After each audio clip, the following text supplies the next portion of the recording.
तो अमेरिकी firm Hindenburg और अडानी पर रिपोर्ट। इस मसले को लेकर सरकार और विपक्ष के बीच सियासत बेहद तल्ख है।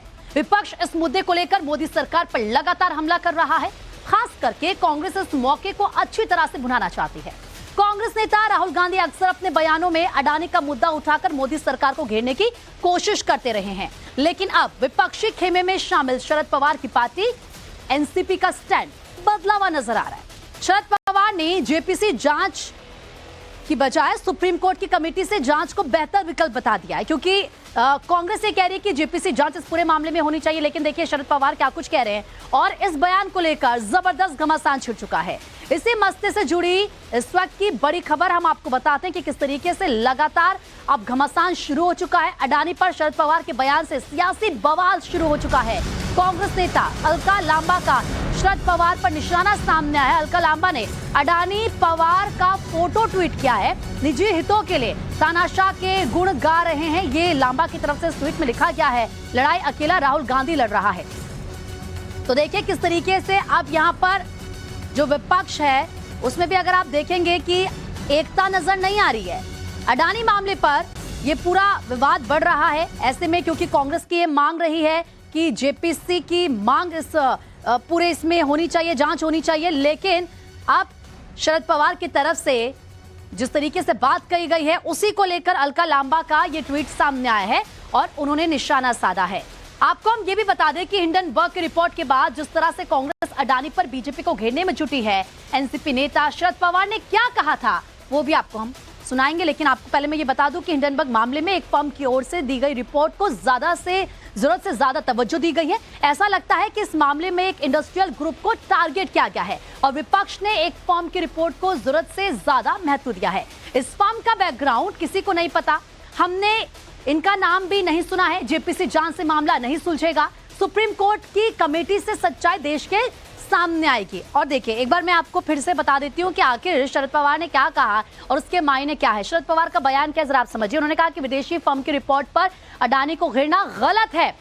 मायने क्या इसके? विपक्षी दलों में क्या एकता नहीं है? सवाल तो यही उठेगा ना भाई। पहले आपकी महाविकास की आघाड़ी की सरकार थी, सब साथ थे, अब अलग अलग सुर नजर आ रहे हैं। देखिए पवार ये कह रहे हैं कि जेपीसी जांच के बजाय सुप्रीम कोर्ट कमेटी सही विकल्प है, यानी कि सुप्रीम कोर्ट के अंदर ये पूरा मामला आना चाहिए। इसके मायने क्या है? क्या संसद ठप करना कितना सही है? फिर पवार का बयान अगला ये वो जो कह रहे हैं पूरी बात कि पहले टाटा बिरला और अब अडानी अंबानी। मायने जरा आप समझिए, सियासत के लिए उद्योगपतियों का क्या इस्तेमाल किया जाता है या उनका इस्तेमाल होता है? ये वो सवाल है जो इस वक्त सबके जहन में खड़े हो रहे हैं। लेकिन उन्होंने क्या कुछ कहा है एक बार आप भी सुन लीजिए। मेरा इतना ही कहना है कि जेपीसी की दीवार हमारे सब अपोजिशन के साथियों ने की, ये बात सच है। हमारे पार्टी के भी प्रतिनिधि उस मीटिंग के थे, ये भी बात सच है। मगर हमें ऐसे लगता है कि जेपीसी का जो कॉम्पोजिशन होगा, ये कॉम्पोजिशन में समझो 21 सदस्य की जेपीसी हो तो इसमें 15 लोग रूलिंग पार्टी के रहेंगे और 5 या 6 लोग अपोजिशन के रहेंगे। तो जहाँ ओवरवेलमिंग मेजॉरिटी रूलिंग पार्टी की है, वहाँ देश के सामने सच्चाई क्या है वो कहाँ तक आएगी, इस वजह से कोई भी आशंका पैदा कर सकता है। और इसलिए हमारा कहना ये है कि इससे दूसरा एक अल्टरनेटिव सुप्रीम कोर्ट ने दिया है, वो खुद कमेटी अपॉइंट करना चाहते हैं कि उन्होंने। और इसी मुद्दे से जुड़ी एक और बड़ी खबर आपको बता दें। अलका लांबा के ट्वीट के बाद अब बीजेपी भी हमलावर हो गई। अलका लांबा के ट्वीट पर सियासत गर्मा चुकी है। देवेंद्र फडणवीस ने कांग्रेस पर निशाना साध दिया है और कह रहे हैं कि पॉलिटिक्स को गंदा बना रहे हैं राहुल गांधी। तो देखिए अब किस तरीके से वार पलटवार का दौर शुरू हो चुका है। अलग अलग बयान, रिएक्शन सामने आ रहे हैं, क्योंकि अलका लांबा की तरफ से जो ट्वीट किया गया उसके बाद सियासत जाहिर सी बात है गरमानी ही थी। और ऐसे में महाराष्ट्र के डेप्यूटी सीएम यानी कि देवेंद्र फडणवीस ने कांग्रेस पर निशाना साध दिया और वो ये कह रहे हैं कि राहुल गांधी ने पॉलिटिक्स को गंदा बना दिया है।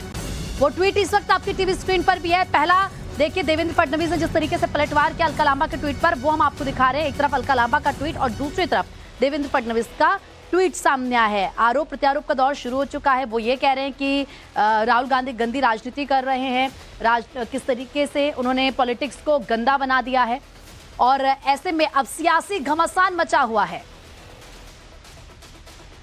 तो देखिए, सवाल यह है कि जब जब राहुल गांधी कुछ मुद्दों को उठाते हैं तो उन्हें विपक्षी नेताओं का सहयोग आखिर क्यों नहीं मिलता। अब आपको बताते हैं कि वो कौन से मुद्दे हैं जिन पर विपक्ष की राय राहुल से अलग दिखती है। अलग अलग मुद्दे हैं, आपको मैं वॉल पर बकायदा समझाती हूं। देखिए कौन कौन से मुद्दे रहे हैं। हिंडनबर्ग रिसर्च यानी कि मुद्दा हिंडनबर्ग रिपोर्ट को लेकर, क्योंकि राहुल गांधी कह रहा है विपक्ष कांग्रेस की जेपीसी की मांग कर रहा है, जांच होनी चाहिए। शरद पवार एनसीपी के नेता आप जानते हैं और ऐसे में वो कह रहे हैं एनसीपी अध्यक्ष की इस पर जेपीसी मांग इसकी जरूरत नहीं है। इसके अलावा दूसरा मुद्दा आप देखिए ईवीएम का मुद्दा जो अक्सर चुनाव में उठता है और ऐसे में राहुल गांधी ने कहा कि किस तरीके से विश्वसनीयता इसके खड़ी होती है, इस पर सवाल उन्होंने उठाया। तो अजीत पवार ने दरअसल ये कह दिया कि नहीं ठीक है, भरोसा हो जताते हैं ईवीएम पर, यानी कि अलग अलग राय यहाँ पर उनके सामने आई है। इसके अलावा आप देखिए सावरकर का मुद्दा जो काफी गर्माता रहता है, बयान अलग अलग सामने आते हैं। ऐसे सावरकर नहीं गांधी हूं राहुल गांधी ने कहा था, लेकिन फिर उद्धव गुट ने खुलकर इसका विरोध किया था कि भाई आप कहना क्या चाह रहे हैं।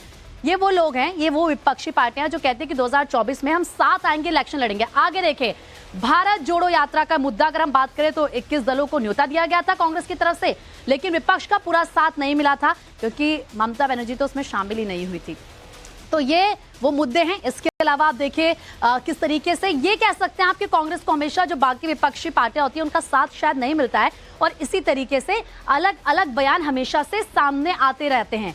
लेकिन यही सवाल है कि आखिर इतने अलग अलग सुर क्यों। राकेश त्रिवेदी ज्यादा बातचीत के लिए मुंबई से हमारे सहयोगी इस वक्त लाइव हमारे साथ जुड़ चुके हैं। राकेश, आखिर हम तमाम मुद्दे दिखा रहे हैं जो आज तक उठाए गए हैं कांग्रेस की तरफ से और जो बाकी विपक्षी पार्टियां रहती है किस तरीके से उनकी राय अलग रहती है। लेकिन एक बार फिर से, क्योंकि कांग्रेस कह रही है भाई जेपीसी जांच होनी चाहिए, लेकिन शरद पवार का एकदम अलग स्टेटमेंट सामने आ रहा है। देखिए, इसमें जानकारों का ये कहना है कि कांग्रेस पार्टी को या फिर ये बातें समझ में नहीं आ गई जल्दी या फिर वो समझना नहीं चाहती। जो कांग्रेस के बड़े नेता ये कह रहे थे कि ये शरद पवार का एक इंडिविजुअल ओपिनियन हो सकता है, उनका व्यक्तिगत मत हो सकता है, उन्होंने शरद पवार के बयान को शायद ध्यान से नहीं सुना। उन्होंने कहा कि हमें ऐसा लगता है कि जेपीसी का फायदा नहीं होगा, तो वो हमें की बात कर रहे हैं। अब ऐसे में हमें यानी शरद पवार अकेले नहीं है, क्या एनसीपी पार्टी की वो बात कर रहे हैं, क्या उनके साथ कोई दूसरे सहयोगी विपक्षी पार्टियां भी हैं, ये एक अपने आप में बड़ा सवाल है। इसके बाद अजीत पवार ने और एक कदम आगे बढ़ के क्लैरिफाई कर दिया कि शरद पवार हमारे सबसे बड़े सर्वोच्च नेता हमारी पार्टी के, उन्होंने जो कह दिया वो हमारी पार्टी का स्टैंड है। तो कम से कम अब तो कांग्रेस को समझ में आ जाना चाहिए कि ये व्यक्तिगत मत नहीं, ये पार्टी का मत है।